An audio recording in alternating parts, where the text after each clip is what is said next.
in support of that.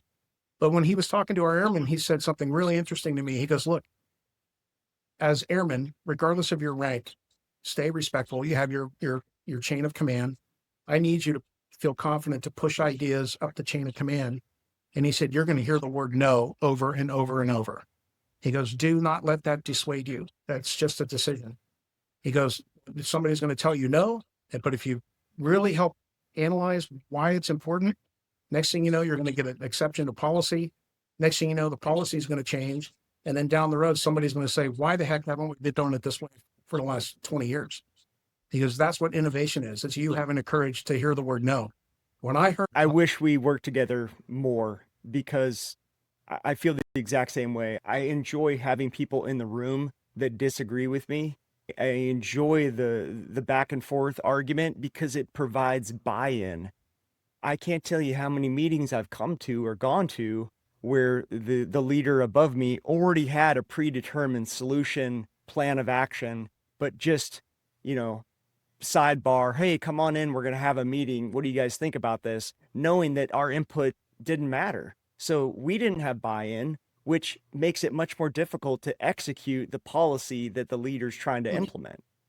And so, yeah, having that opportunity to disagree, I mean, hey, you disagree, like you said, the answer's still no. Thank you so much for your input. At the next meeting, I full on expect you to come with other ideas. The answer still may be no, but don't lose faith in the program or the process just by the leader saying no.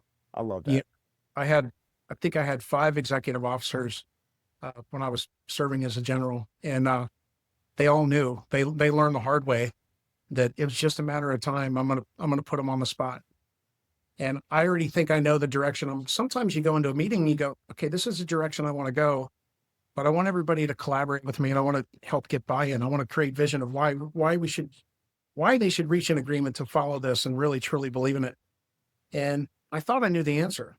And I would wait and hope that somebody else would come up with the answer. And I'd go, you know what? If it were you, Mike, I'd say, Mike, that's a great idea. We're going to look into that. I think that's the direction we're going to go. I always like to do that because it made them feel a part of it. But there were times actually where I really thought the direction I was going to go was very clear. And a couple of my executive officers, I'd pull them aside and say, hey, tell me what you think about this. And it took them a while to get the confidence to say, sir, are you out of your mind? That's not a good idea. And here's why. And I'm like, well, tell me more. Keep going. And they knew that if I was pretty determined, I would tell them no. And I said, don't take offense to that. I really appreciate your feedback. But every single one of them at one point or another helped bail me out of something that would have been a colossal mistake and, take a different approach. So you're only as good as the people you put around you. But if you don't use the people you put around you truly, and you truly feel deep down that you need those people around you, if you really think you're sitting up on high and you have all the answers, that's not a growth mindset, and then hubris can develop, and that's not a good thing either. The further I went with leadership, the more humbled I became. And and that's why I stuck with it for so long. My parents, my dad, my brother, everybody, partners in the negotiation business were like, what are you doing? You've got your 20, come back. And I said, guys, I'm having fun. Right. Yeah. And that's what it was all about. Yeah. So no regret. Simple, actually, but I'm curious, which steps trip you up the most as in a leader's capacity when you're first trying to implement your system? So the first thing we do,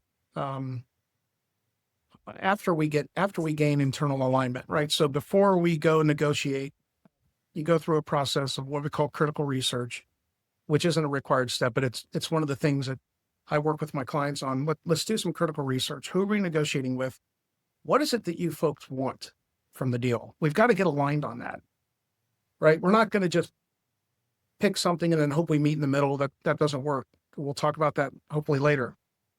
But what's our critical research? Let's get aligned. And then once we get aligned, we shift to our opponent's